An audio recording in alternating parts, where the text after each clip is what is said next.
Je spolupráca vášho dieťaťa u zubára náročná? Nedarí sa dieťa ošetriť ani po dlhej príprave?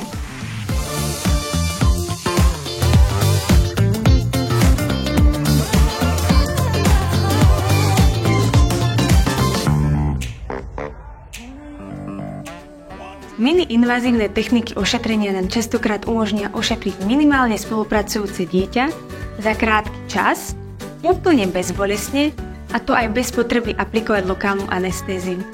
Najdôležitejšie je však prísť s dieťaťom včas. Preto odporúčame prvú návštevu u zubného lekára už po prerezaní prvého zubka. Pozor! Pri tejto metóde nejde o odstránenie zubného kazu. Ide o metódu, pri ktorej vývoj zubného kazu spomalíme, prípadne až zastavíme do doby, kedy bude dieťa pri ošetrení lepšie spolupracujúce. Jednou, avšak bohužiaľ častokrát rozhodujúcou nevýhodou, pre ktorú sú tieto techniky rodičmi odmietané, je, že tieto techniky nepatria medzi estetické ošetrenia. Aj napriek zníženej estetike majú mini-invazívne techniky svoje nezastupiteľné miesto u nespolupracujúceho pacienta, pretože možnosti ošetrenia sú častokrát limitované. Tieto techniky sú rýchle, efektívne, spoľahlivé. Zaraďujeme sem ošetrenia ako aplikácia Rivastar roztoku SDF, Smart ošetrenie a Hallovej technika. Dnes si povieme viac o prvom z nich. Rivastar roztok je roztok SDF, Silver Diamine Fluoridu.